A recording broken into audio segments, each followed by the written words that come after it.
Tech Talk with Matthew Dickerson. Matthew Dickerson. Tech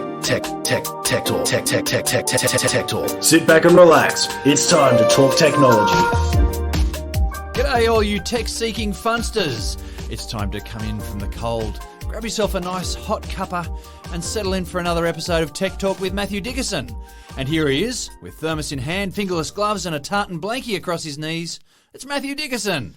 What's been on your mind this week, mate? I want to be like a newsreader. You only see the top half, so I thought the blankie was okay. No one can see that, but hold on. I've given it all away. This is an audio medium, so they can't even see that, can they? They can't see any part of it. So, hey, look, it's been an interesting week this week because we've had, where we live, a boil water alert. And you kind of expect where we live in 2022 that you don't need to boil your water before drinking it. You just expect you turn on a tap. It's a society of convenience, isn't it? Oh, absolutely. Clean water comes out and you drink it and away we go. You just don't think that at some time you're going to have something coming out your water or out your tap that's contaminants in your water where you've got to boil it to get rid of them. So it seems so old-fashioned and so yesterday, but we do rely on that type of technology that's in our society in a whole range of ways. And just go back to when the Romans first started building their aqueducts, what a revolutionary program to bring clean drinking water to the populace. And so the health of that particular society started to pick up enormously because they had access to fresh water. Well, I think it's two things too, isn't it? It's fresh water and sewage. Once you've got those two nailed in the society,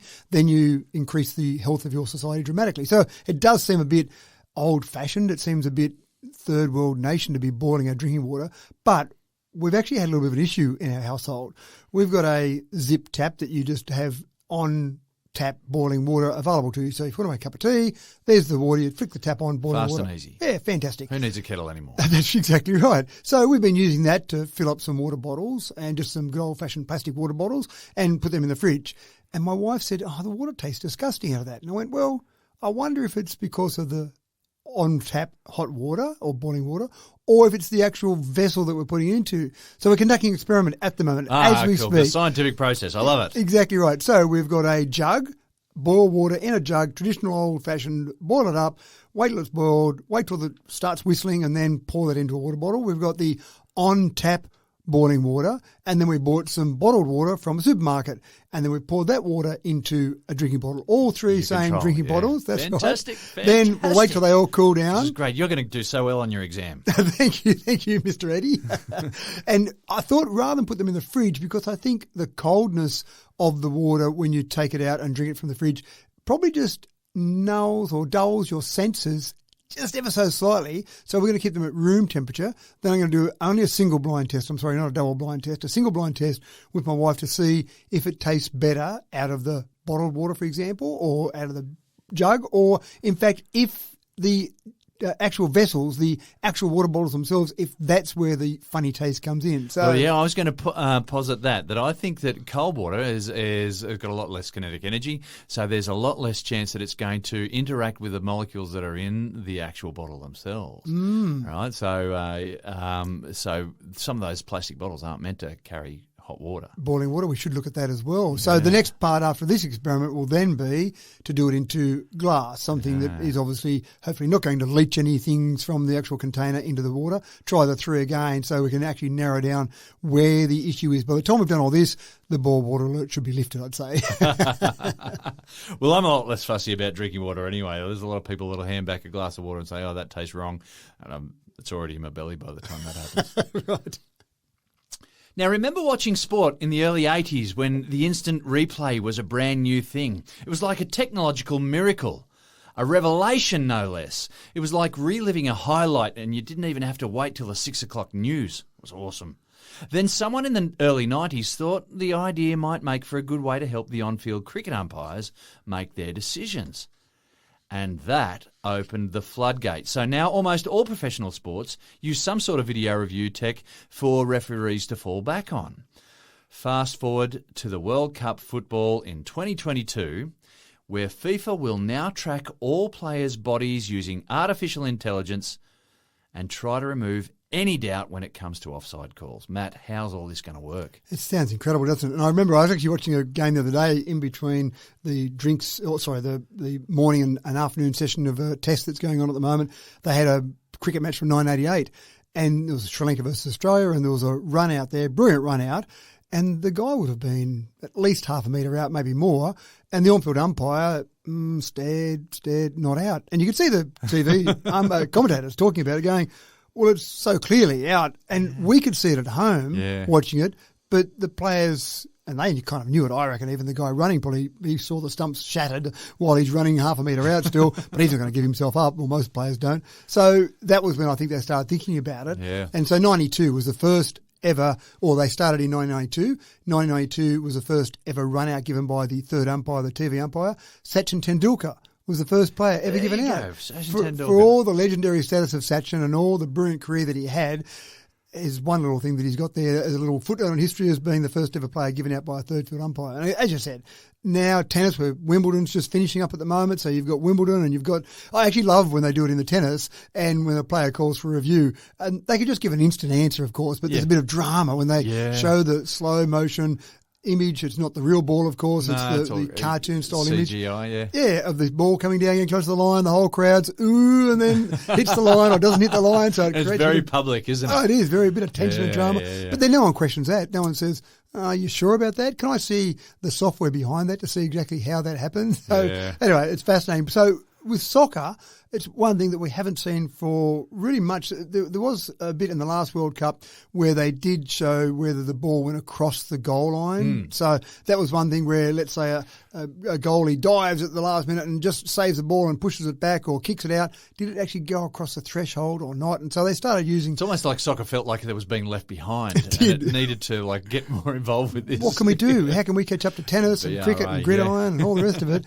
But then this year at Qatar, they've got 8 stadiums they're fitting out at the moment with this sort of technology. Now, the offside rule in soccer is something that even if you have all the clear data in front of you, it's still up for debate about whether that player was running onto the ball or not. And I'm not a soccer expert. I'm not going to even try and explain the offside rule, but basically there's always debate. Every time there's an offside call, anytime I'm watching any soccer, there'll be 10 people debating about whether that was offside or not and giving 28 different reasons. So FIFA's taken on a biggie in terms of this one to try and use this for offside calls. So what they've done is they've put a sensor inside the ball. And I thought that was pretty clever for a start. So you can imagine, I think of a little ball that I might throw to my dogs that's got a rattle inside it. So I'm not sure how the sensor's embedded in the ball. It's obviously got to be suspended in some way. It can't just bounce around inside the ball. And it can't change the weight of the ball too much, you think. So they can't have multiple sensors around the lining of the ball, maybe? I don't know. It could be exactly that, yeah. So I'm not sure exactly how they're doing the sensors. And then obviously there's a battery that's got to be inside there. So ultimately there's a sensor in the ball. Now that sensor relays the position of the ball on the field back to the sensors around the actual field 500 times per second. Oh, wow. And I thought, that's a bit of overkill. That's a fair bit. But then I did the numbers. The Guinness World Record for the fastest ever ball kicked is 129 kilometres an hour. Francisco Marin from Spain did that back in 2001. Right. So that's a fair speed. So that's about 35.8 metres per second. So then I thought, well, that's interesting. If we break it down to how many 500ths of a second that is, how far can that travel at that maximum speed? It's 7 centimetres. So you think, okay, 500 times a second, it probably does need to be that much.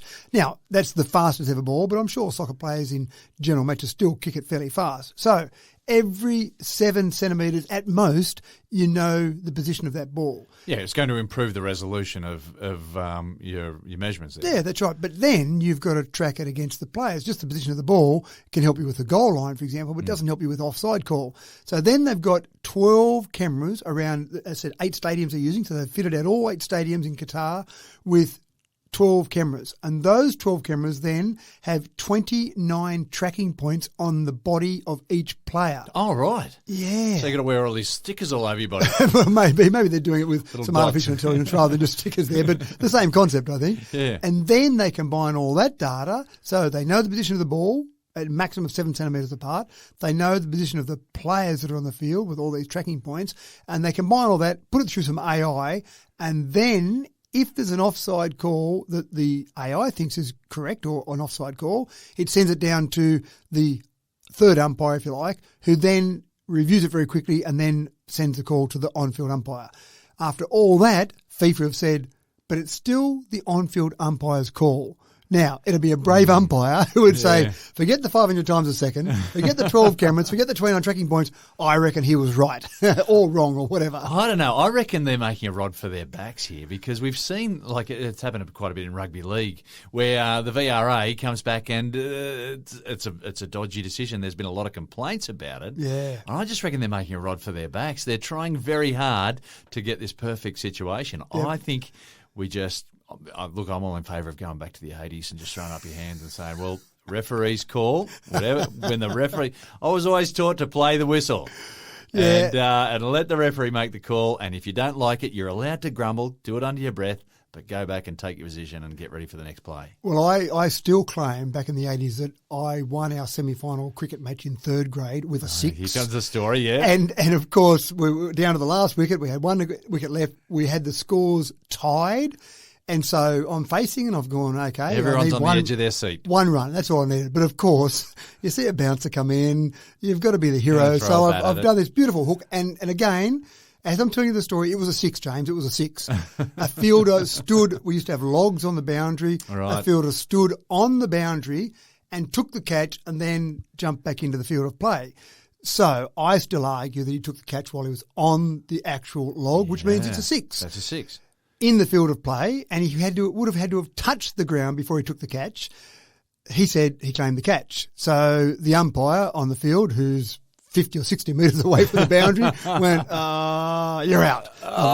So again, that's sort of thing. What do you do? Threw your bat at him. And... That's right. Yeah, assault charge is still pending. But you do exactly what you said. You go, grumble, grumble under your breath, and you walk off. And it you turned didn't call out, for the video replay? Well, I did, but no one knew what I was talking about because I'd gone 30 years in the future. But the thing is that you're right. You just learned to accept the call. In that case, it was okay because we actually finished higher on the table, so we still went through to the final. So it was okay with the scores tied. I didn't know that at the time. I was still pretty annoyed I just That's all about the win. It's all about the moment. That's you right. won that moment. Exactly right. So you're right. You kind of learn to accept it, but that's okay. We were playing third grade, and if we made the final or not, we were still going to have a couple of beers after the match, and that was the end of it. But I also understand that when you're playing professional sport for your country, a bad call can make or break a career. You get given out early in an innings, or you make some bad call. I mean, Wimbledon at the moment, the Aussies have just won the doubles final. They were facing match points in the first round of Wimbledon. So they could have been knocked out. Now imagine if they got a bad call in the first round and one of those match points got converted to a win for the other team or the other doubles pairing. And that's it. They didn't make it past the first round. And we go, oh, well, good on them. They went and played the first round, end of story. But now they've won Wimbledon. They've won the final, which is fantastic, but a long way from losing in the first round. Yeah. Again, when it's professional sport, when that's what you do for a career, I can understand why you might want to have every possible ability to get it right. Yeah, and I know you're when that happens and the wrong call's made, you're really answerable to one really angry person there. But with the amount of betting that occurs, you're now answerable to millions of people with billions of dollars on these things. Yeah. I tried to have a conversation about this with my brother-in-law. I like the old days where the referee was allowed to make mistakes, but not. You could yell at the referee and be cranky with him. Yep. But he blew his whistle and that was final, right? The referee's call was final. Yeah, there's no going back to the old days. No, that's right. So keep an eye on the World Cup this year. I'm going to be fascinated to watch the technology and see how it develops and see if there is some howler where someone says, well, obviously the AO got it wrong. The on-field umpire should have been the intelligent one to overrule that AI decision. So, it'll be interesting to see. But it also interrupts the flow of the game. The game's got momentum and they stop and they want to check the video and they want to check what the technology's got to offer. And so you sit around and wait for 2, 3, 4, 5 minutes, waiting for the call. And I'm convinced sometimes when you see a player make a captain's call, then you just think they're exhausted and they just need any reason for a quick break. They do a captain's call, they know it's wrong, but captain's call, let them go and check and then, okay, catch your breath, guys. Right out, let's go. Okay, we didn't get that one right. Okay, on we go again.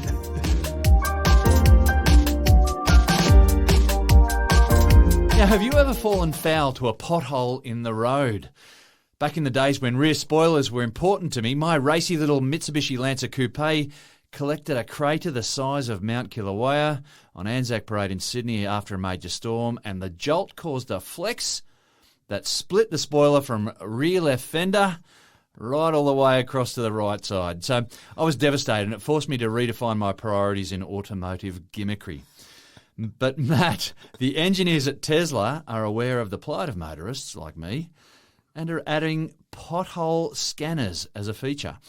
They'll adjust the suspension while you're driving to avoid damage to the car when you're going to hit a pothole. Matt, this seems like the stuff of fantasy. It does, doesn't it? And I'm just interested, James, so it wasn't a carbon fibre spoiler, obviously. No, it was just fiberglass, and it obviously just gave it a bit of a rattle, and that was enough to snap it all along the line of the whole thing. And ever since, I've not been a fan of rear spoilers at all. And, of course, the difference it makes when you're driving around the streets at 40 kilometres an hour is about zero, but it looks good. It looked so good back in 1995, anyway. So it is interesting. I do remember talking about some automotive technology years ago, and I actually said to an automotive journalist, why don't they have scanners, cameras, some sort of device in front of each wheel on a vehicle, and then as it detects a rising or lowering of the road in front, it can automatically move that suspension. So you try and create this perfect ride where the car stays perfectly level and this suspension is moving the wheel up and down as it comes along. So you can drink your cup of tea or whatever That's right. without spilling any down your front. A drop. That's right. Now, I was told for about 28 different reasons why that wasn't possible, and I accept that seems a little bit of a fantasy land, but we're almost at it with this new concept from Tesla. So with Teslas, in particular the Model S, they've got air suspension. The Model S and the Model X have both got air suspension, and you can do cool things with that, such as set a certain speed. When you get to that speed, the suspension lowers, so it gives you a more aerodynamic vehicle. So when you hit 100 kilometres an hour, for example, lower the suspension, more aerodynamic.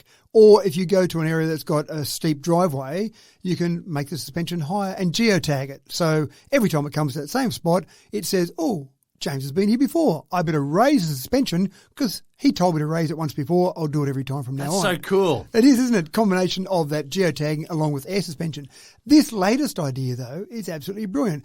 We do have different road surfaces, and some of those road surfaces are less than ideal. They're not racetrack surfaces as we drive around the roads on our or the various surfaces we have on our roads. So you do hit the occasional pothole. And I know when I ordered my Model S in particular, I looked at the 21-inch wheels, and speaking to Tesla at the time, they said, well, out where you live, probably a few rough roads, we'd go the 19-inch wheels because you've got a bit more rubber between the actual rim and the road rather than the 21-inch wheel, which has got a slightly lower profile tyre. So I went the 9-inch rather than the 21-inch based on that alone. But this new feature, you've got cameras in the Tesla already. They're scanning the road for a whole range of self-driving components. And obviously when it's scanning the road, it can see what potholes are coming up or what large deviations are coming up. So now it'll scan the road in front and it will actually change the suspension settings very quickly for any of the wheels where it sees a suspension or a pothole coming up to actually make that ride better for you. So you can imagine you're driving along and it sees a pothole coming up. Well, it could do two things. It could actually lengthen the suspension ever so slightly on that so it's got more travel, and then also just stiffen that slightly because you don't want to have the suspension bottoming out. The whole idea of the suspension is to make it comfortable for you, but also so you don't crack the fiberglass spoiler on the back of your vehicle. Because or dent your rims or anything all like those that, sort of things. That's right. So if you just stiffen up the suspension ever so slightly, then as it hits that pothole, it's less likely to bottom out in the car, less likely to send a jarring feeling through to you, less likely to do any damage to the vehicle. So it does sound absolutely brilliant. Now, I haven't had a chance to play with this yet. It's actually just an automatic update, as Tesla does with their over-the-air updates. There'll be a new feature set that comes out. So this is the update 2022.20 is the latest update for Tesla vehicles. By the time people listen to this, it might be a newer version than that. But that's the one that will have that feature in there where you can turn on that feature in your settings on screen. Wow. Yeah, so it sounds pretty cool, doesn't it? That is. It's amazing. And, I just wonder what the next thing's going to be. Well, yeah, it is. It's interesting because part of the thing that you and I talk about regularly is coming up with the new ideas is probably just as hard, if not harder, than implementing them. So dreaming up what the next thing is with the available technology we've got at the moment, and then saying, okay, well, let's hand that over to the other team who actually has to implement that. Our job is to dream. Our job is to come up with the ideas. Perhaps they could fill the pothole in before you hit it. That's right. All right. In real Carry some time, bitumen. travelling at 100 kilometres an hour. That's right. Carry some instant set bitumen in your car with you. I like it, James. It's heavy. It's going to be cumbersome, but we'll see if that can actually happen. Have you caught the Stranger Things bug yet? It's been a thing of several years now and amassed a cult following a little bit like the Game of Thrones phenomenon of last decade. TV watching has evolved, and the common strategy now is to binge watch the first 2 or 3 seasons of a show, a couple of years after the initial release of the first season, then hang on in anticipation for each subsequent season. The pressure on producers to satisfy fans is enormous. So imagine the devastation and uproar when Netflix crashed immediately after Volume 2 of Stranger Things Season 4 was released.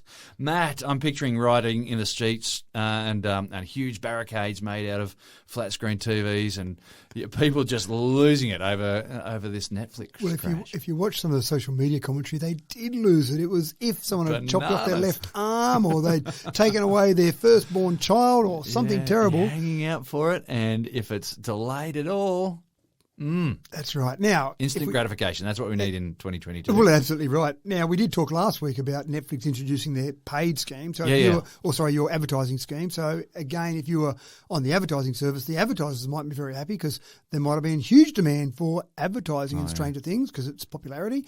But if you go back to the old days when we used to have free-to-air, I think it still exists somewhere, but people may be still watching it out there. But if there was a huge event on, if there was some major show, the Olympics on or the Oscars, something that millions of people were going to be watching it, it didn't really matter because the free-to-air transmission just was transmitted. And all those antennas out there that are picking up the signal are picking up the signal regardless of whether you're watching that show or not. So it didn't matter if you watched that show or you didn't watch that show. The transmitters were sending out a signal and it was up to you to say, yes, I want to turn that on or not. So big events, huge broadcasts, lots of people watching, no difference. When we move to the streaming era, this is the really difficult part because we've now got a couple of things. We've got the bandwidth to all of our homes. Now, Netflix doesn't control that, obviously. We've got NBN, for example, most of Australia that can use NBN, or you might have it on your mobile phone, 4G, 5G network. So there's a potential bottleneck there because you've got a limited, not an unlimited amount of data that can be sent down that. But more importantly, when you're a streaming provider, you've got to have your server infrastructure, your distributed server infrastructure, have the ability to serve out those requests. So everyone sitting at home turns on their device, they want to watch Stranger Things, and then those requests are going through to some server somewhere, server farm somewhere, that are then having to send out that information. And so it does become more difficult when you have more people requesting at the same time. So Netflix said, launch is on this time. You can start watching the new season of Stranger Things, all the build-up. Kate Bush has hit number 1 with Running Up That Hill, all this hype over this program. So what do you expect? Everyone's going to tune in, and they want to tune in when it's launched to then binge as much as they possibly can. Yeah. But with all of that, the risk of spoilers is too great. If someone else gets to see it before you... That's right. Imagine the next day at work. You have to go into hiding. Someone talking about Stranger Things and you not being up to date with the latest thing that happened. Bingo. So the old FOMO would kick in severely. So this is what happened. And then as all these people tried to stream, it just crashed. So it just got to the point where you got an error message on screen that said network error. Now, that didn't tell you whether it was your streaming service, your internet connection, what it was, but more than likely it was Netflix's server not being able to cope with the demand. And I'm sure they war-gamed all this. I'm sure they said, right, we're going to have a few people watching this show. Let's make sure we have enough capability to send out all that information. And they can ramp up. One of the great things about having your server infrastructure the way I'm sure Netflix is set up is that you can bring on additional servers for a big show to be able to make sure you can meet that demand, and then you can turn it back down when you don't need that same demand. But obviously they just didn't get it right. They were surprised by just how many people were trying to watch it at the same time. So anyway. Lesson learned. Thank you, makers of Stranger Things. Sorry, of Netflix, I should say. Yeah.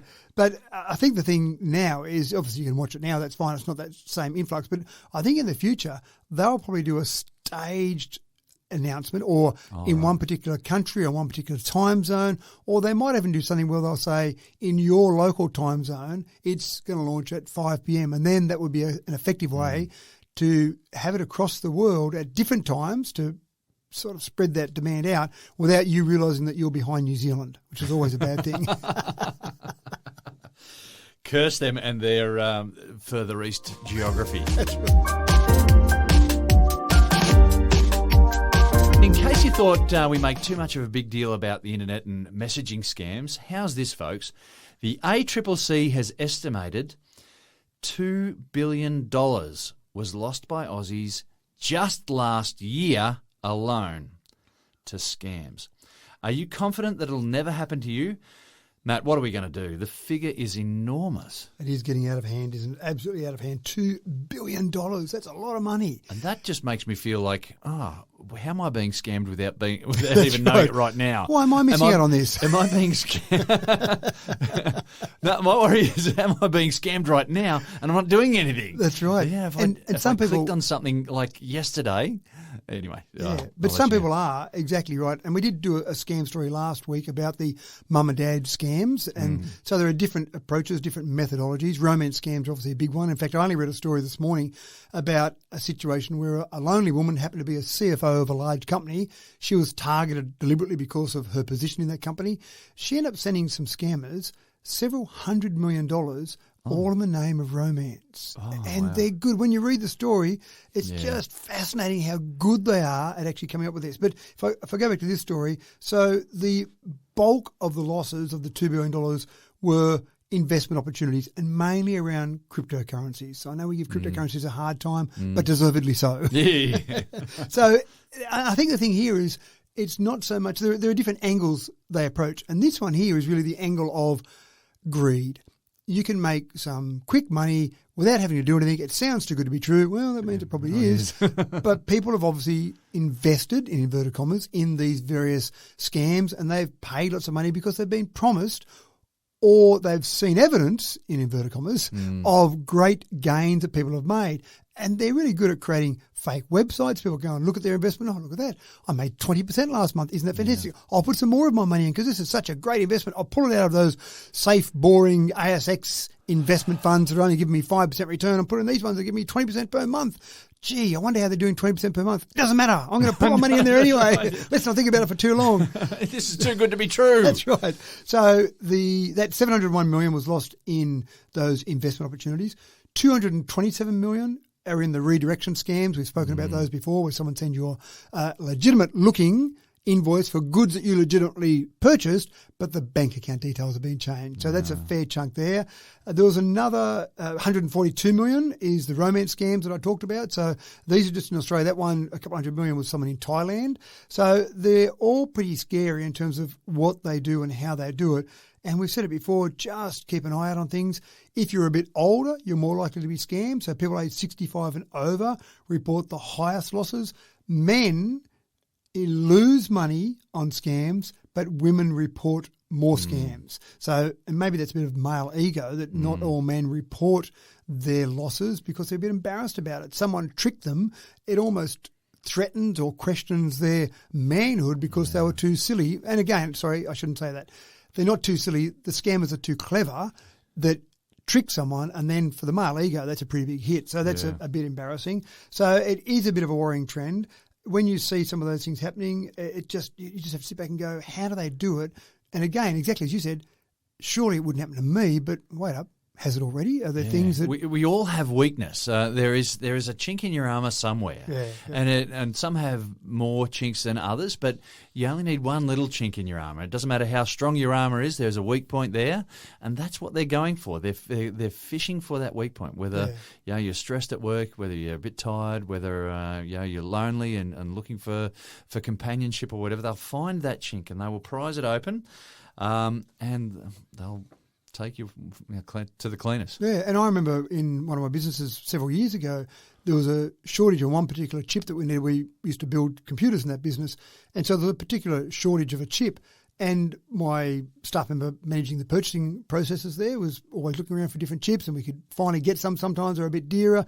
And he stumbled across a site one day that had the chips that we used, that we needed all the time, and they were at normal market prices, not at the inflated prices. And he went, oh, fantastic, I finally got... So he bought not a lot, but a couple of $1,000s worth, but of course they never arrived. And so that one there, when we analysed that, we went, wow, that was really clever. This person understood the industry well enough to know that this particular chip there was a shortage for. They knew the sort of price you would pay. They knew that someone, if it was really cheap, you'd say, no, that's obviously a bit dodgy. If it was way overpriced, they wouldn't sell any. But they just tried to sell it at market price and had conversations with my staff member about it. And again, deposit the money, and of course, nothing ever happened. So it is so easy to get there. And in that one there, I mean, I didn't, I wasn't too angry with my staff member, because when I looked at it, he'd done everything right. He was trying to secure the right product for the business to keep being able to trade effectively, and just very sneaky the way they do things. Yeah, look, and it's... Oh, look, sharing a similar sort of circumstance for myself. We had a bit of troubleshooting that we needed to do with our NBN, with our internet connection, and so I contacted Telstra and we troubleshooted and we worked it out, and everything's peachy now. But I got a call back a day later to do a survey, and they just needed to confirm my details. And so that meant that I needed to give a couple of personal details. And as I was giving them out, I was thinking, are you for real? Are you the guy that I would like you to be, or someone else on the other end of the phone? And I rolled the dice on that one. And look, I've still got some life savings left in my bank account. So, I'm feeling a little bit hopeful. There was another time where I couldn't get my printer to work, and I had to contact the printer company. Yep. And I ended up talking to a guy from overseas, and he said, look, I'm going to need to take control of your laptop right now. Do you mind if I take control of your laptop? And so, I'm watching my mouse being driven all over the screen, and I'm thinking the whole time, no, I contacted this guy using the details that I was given. I'm sure this is okay, but it's so disconcerting when that stuff is happening. Yeah, especially when the first site they go to is banking site. Well, we live in an era of suspicion. We do. Wearable medical monitors feature regularly in our topics here at Tech Talk. For companies producing these devices, the trick is to make them as effective and unintrusive as possible. So it makes sense to pack whatever medical tech you can into wristwatches.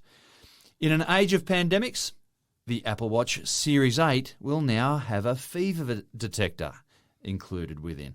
Matt, this is the sort of thing that could be a big step towards slowing infection rates for sure. Yeah, and I've got to say allegedly, because Apple obviously don't reveal what's coming in their new products. Oh, sorry, yeah. Apart from it's all alleged. Leaking it to journalists who then have to say the word allegedly in front of everything. So because they want to make the announcement in their normal September announcements that they have to say all these wonderful new features, and everyone goes, yep, knew about that, because you've already leaked it there a few months ago. But this is an interesting one. Having watches now, the things that they can do, ECGs, they can do heart rate monitoring. They can now, I think, when the Apple 8 is announced, I think they'll now be able to have the ability to check your for fever. Now, it's not going to be entirely accurate as I can work it out in terms of your actual temperature, but it will be accurate in terms of a change in temperature. So it may not say that your temperature is absolutely 36.8 degrees Celsius, but it will know that it thinks you're at 36.8, which, might be plus or minus half a degree. But then if it jumps to 37.5 or 38, or it'll go, okay, I know I record James's normal temperature at this temperature, and now we've had a certain variation. Put an alert on your phone, put an alert on your watch. And then, as we always say with these, the trigger then is to go and see some health professionals that have studied your body, or maybe not your body, but bodies for some period of time, many years, and they don't rely on a watch to tell them what's going on. Yeah. Well, it's the signal to do a double check at least. You might have a digital thermometer at home, or you can do a more accurate check perhaps. Yeah. That's exactly the point, to go and check those things. This is a trigger. This is something that says, hold on, something isn't right. Go and have a look at this, and then you do that with some professionals. Or perhaps even just lay low for a little bit and just see how things go. Maybe that's right, yeah. And that's going to slow infection rates. I can't come in today, boss, because my watch told me. said not to. There's a can of worms right there. It's quite fascinating, isn't it, what we've got built into our wearables. And wearables, we've got other wearables as well, not just watches, other things we can put in, graphene, tattoos we've talked about before, of course, so other things on our bodies. But we're monitoring so many things on our bodies. We're going to be living to 200 soon, James. systems with all these things monitoring and catching all these things early. And I think that's the thing with our bodies. If we can catch things in our body early enough, we usually can do something about it. Most often when it's drastic is when it's too late, and then the treatment is going to be worse than the actual problem you've got in the first place. Yeah. Yeah, well, I'll look forward to more from that front too. Gathering data and performing maintenance work at the Snowy Hydro plant is a mammoth job. So it makes sense to enlist a little help from perhaps man's best friend. Why not? We train dogs to support customs officers, police and military, and dogs have been involved in search and rescue operations for over 100 years. But gathering data and performing maintenance in a major industry like the Snowy Hydro scheme needs something a little more. Matt, this looks like a job for a robot dog. Yeah, now we're talking. I think the other thing is with some of this maintenance that's happening is it's probably a bit boring too. And trying to get humans to do boring, monotonous sort of work is tougher and tougher. Trying to get humans to do any work at the moment, it seems, in our workforce, our current employment scenario, it seems like every employer is screaming out for employees. We've talked about Spot the Robot Dog before, built by Boston Dynamics, and Spot the Robot Dog is what I would call a chassis that you then add on things that are relevant to your particular line of work. So we've talked about it before, you might get bomb disposal spots so that if he gets it wrong, if he cuts the red lead instead of the green lead, because everyone knows that you cut the green lead. So if he cuts the wrong lead, then he blows up himself, which is still expensive, but at least not a human life involved. But when you've given him a name like Spot, you're like, there's that human connection. So even when a robot dog gets blown up, a little piece of That's right. tear. Until you get another replacement that's identical. Okay. But so there's different things that are built on. The Snowy Hydro scheme does have a range of maintenance work that needs to be done around. It's a fairly big area that it covers. And so getting humans to go out and do all that is a bit monotonous, and you want to make sure it's all done right. So Spot has now, and this is only a trial at the moment, but Spot's been fitted out by a company called Emercent, who have basically set him up to go and do some maintenance, do some checks, and he can do some basic things. I'm saying he, I assume it's a he. Let's go with he for the moment rather than it. So he can go out there and he can open doors, he can get into various parts of the various components of the Snowy Hydro scheme, do those checks, and if he needs to do some basic maintenance, he can actually perform some of that basic maintenance. But of course, as you can imagine, cameras fitted to Spot. So then someone back at a control centre, rather than having people go out to all these different spots, excuse the pun there, but going out to these different areas, can actually have Spot going and look at those. He's also got LiDAR, so that helps him get around. Obviously, just using LiDAR to scan and to basically look at where he's going and make sure he can move. And Spot can work 24 hours a day. He hasn't got a union on his side that says, no, you can only work 70 hours a day. He needs a toilet break and a lunch break. Spot can just be charged up and then on he goes and keeps going. The 4 legs on Spot makes him more stable as well, having a two-legged robot. Say that. Yeah. So 4 legs is a highly stable sort of structure. Yeah. Yeah, that's right. But other than bipedal. Yeah, that's right. If you do have someone that's a two-legged robot bipedal, then there's a lot more technology that goes into keeping the robot upright and stable rather than a 4-legged. Obviously, you don't have to dedicate so much energy and time to that. You can just get Spot to walk around. But Spot's great. We've seen videos of Spot being pushed away while he's trying to open doors, and he keeps coming back to open the door. So there's different things that Spot can interact with and still actually do his job. And being 4-legged, it can also manipulate itself through all sorts of terrain as well. Yeah, exactly right. So, yeah, better than having wheels, of course. Yeah. Yeah, that's right. Yeah, wheels, I think, in this particular scenario, limiting. Very limiting.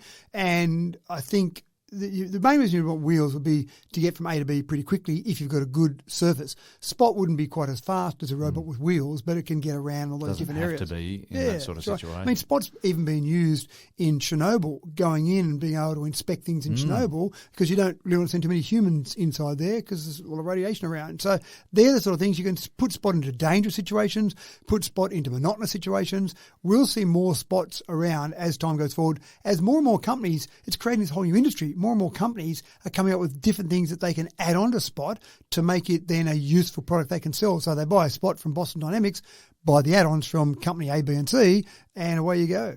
And we're going to be overrun by robot dogs. Possibly. Fantastic. Just as long as they know how to lick you affectionately on the cheek.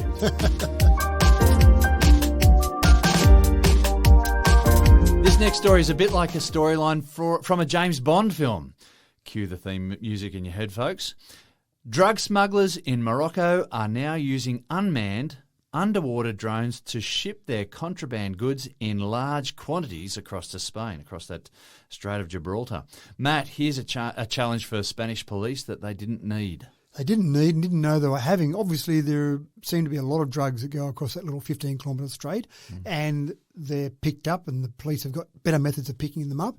But this is a new method now, and it just goes to show how far the technology has progressed.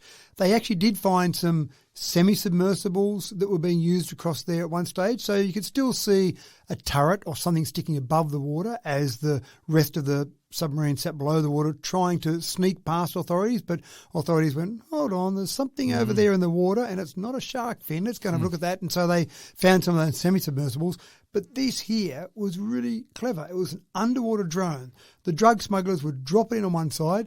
They'd fill it up with about 200 kilograms of drugs, drop it in on one side. Wow. It would be underwater, unmanned, not needed to be controlled. It was autonomous, and away it would go and get to a certain landing point on the other side where obviously someone will be there to collect it and take out the drugs. Because one of the important things here is that if you're trying to radio control something or use any sort of EMR to control stuff, you lose the ability to control it effectively anything deeper than 30 centimetres of water. Yeah, well, so that's why they needed a turret sticking out of the water, I presume, before. Yeah, and you needed to go, obviously, those very low frequencies. Yeah. So the amount of data you can transmit to a device underwater is very low amounts of data with those very low frequencies. So you're right, you don't want to have it completely underwater and then still try and control it because you're just not going to be able to do it. Yeah. So it needed to be autonomous to be able to do the job. So they actually found some of these, or they found one of these, traced it back somehow, some great police work there to trace it back, and they found a gentleman who was making these. And my first thought was, I was probably making them because someone was interested and they had a client come along and said, can you build me some of these? Sure thing, I can. But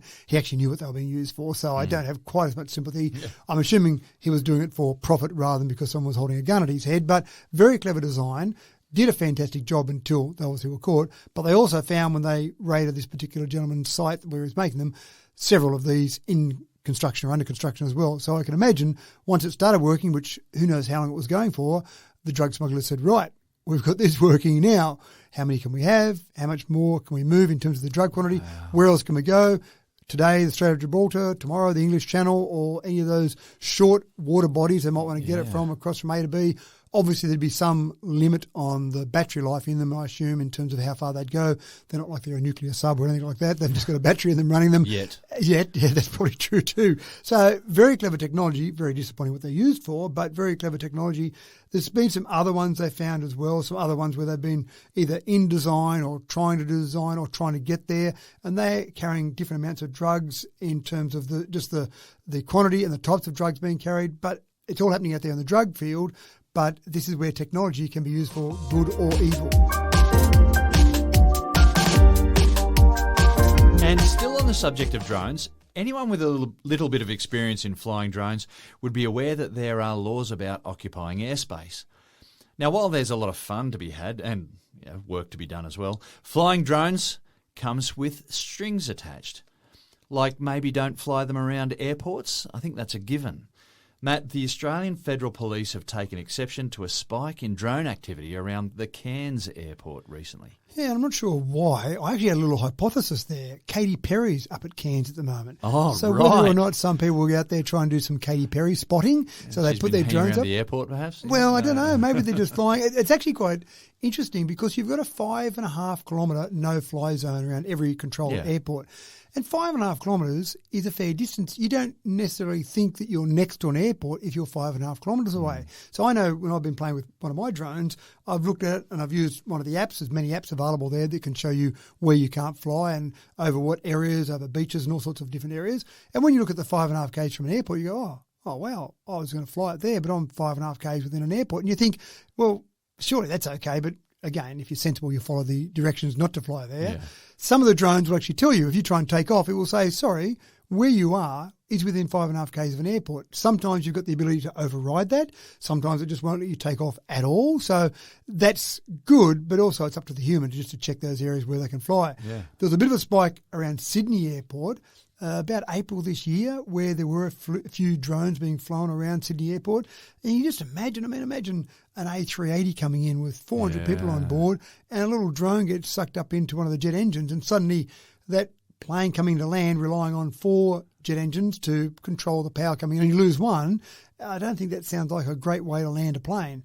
It's also an enormously expensive thing too, yeah. Yeah, that's exactly right. I was thinking more of the people, but you're right with the actual expense of it, just because someone went, I wouldn't mind having a bit of a look around the airport, that'd be cool, wouldn't it? So it is an issue, but Cairns has been picked on at the moment for whatever reason. But the police, the Australian Federal Police, do track this sort of thing, and people do get caught doing it, and obviously cop some heavy fines. And I don't know that I've seen anyone serve jail time yet, but if they kept doing it, I imagine that'd be on the cards. But even the fines they're going to cop for doing it. So really, it's just check those different apps, check where you can fly. Can I Fly? Here's one that I use, which is a pretty simple app. But again, just having a look at that and being sensible about it is probably pretty important. Drones are cool and they can be used for all sorts of cool things, but again, you just have to have some common sense with them.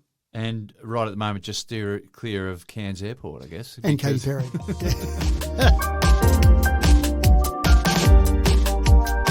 Imagine if you could predict crime and respond before the crime was even committed. Sounds a bit like the plotline from the Tom Cruise flick Minority Report of 20 years ago. Well, we're not quite there, but one clever team from the University of Chicago has been able to produce some artificial intelligence to predict a crime predict crimes a week earlier with a 90% accuracy rate. Matt, this is amazing. What are the details behind that? Are we showing our age when every movie we reference is 20 years ago? We reference Arnold Schwarzenegger and Tom Cruise. It doesn't seem like that long ago, but 20 years ago. Yeah, that's right. Time flies. So isn't that something when you get older, you start to always remember things from a long time ago and not what happened yesterday? Yes, so. yeah, there's a symptom. But that's not us. That's just, we're doing it deliberately, folks. So this is quite fascinating. Again, it's that concept where you take in lots of data, and if you've got enough data points from the past, you can start to extrapolate that out and get some sort of accuracy for the future.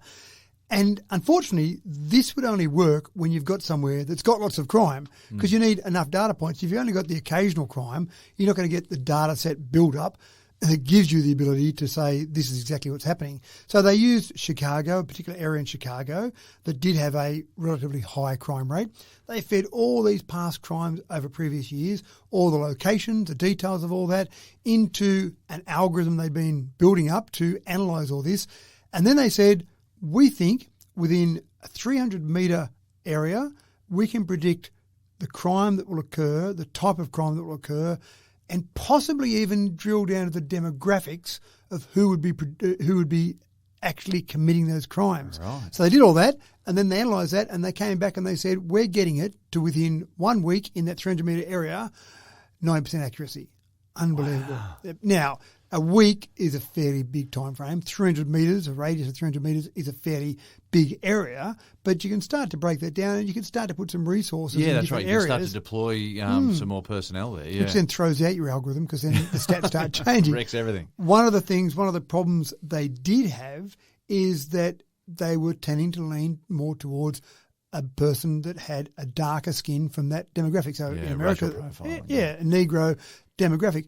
And again, they were questioned about that, and they said, well, hold on, you've got all these people that are Negroes that are being targeted here with this, so what's the go with that? And they said, well, the AI is just looking at past data, and unfortunately, there were more black people that were committing some of these crimes, so that was where that was coming up. So it was racial profiling, but also it was basing on that past data. So they had to try and work out a way to not focus so much on that demographic. Otherwise, the demographic was showing that there'd always be dark people committing these crimes, which obviously isn't the case. Yeah. So a little bit of work they've got to do there to try and get it more accurate. But in its initial phase, imagine being able to say at your Monday morning meeting with your police force, right, this week we're going to have some crimes in sections A, B and C. You take your teams out there and just stay around that area, be on the beat in those areas and see if you can prevent those crimes. Now, the problem is then, if you prevented the crimes, were they going to happen in the first place, or did you actually prevent them? Do those crimes then move to somewhere else? Because some of those crims go, well, I was going to go down there, but I saw these police everywhere, so I couldn't go and do it there, so they moved somewhere else. These are all the sliding doors that you don't actually know. So it's a fascinating concept, trying to predict crime in the future. But it's at least a step towards defence, I guess, yeah. Yeah, it is, yeah. And number crunching, we have lots of data available with a whole range of different things. It's really difficult to do much with that data if you can't, if you just see a bunch of data, you need to make sense of it somehow. You need to build some sort of algorithm, some sort of AI to crunch that. And big data is one of those terms that's often thrown around. But this is an example that I would see where big data could be utilised if you get the right way to crunch it. And I don't convince it's quite right yet, but going down that path. Yeah, we're heading towards some good solutions. Yeah. And just like that, the thermos has run dry, but for a tepid dribble of water and a few tea leaves at the bottom. We're done for another week. We'll roll up the blanket and stow it away in the linen cupboard until next week and hope for an early spring perhaps. Matt, thanks for another cracking tech talk. I like the sound of those pothole scanners and the adjusted suspension. It'll completely reshape the drive to Mudgee. Well, I'm actually going to go and set up a little radar now. 129 k's an hour for a soccer ball. I reckon I could do that, you know. I reckon I can have a crack at that. So, you've set yourself a goal? Yeah, try to set up a little radar, kick a ball at it. Yeah, my aged frame, surely nothing could go wrong there. I wouldn't pull a calf muscle or anything, would I? So. We'll check in with the hospital later on to see how you went. Yeah, thank you. I'm James Eddy, and I can't wait for the World Cup in November. Thanks for tuning in to Tech Talk with Matthew Dickinson. We look forward to bringing you another episode in a week's time.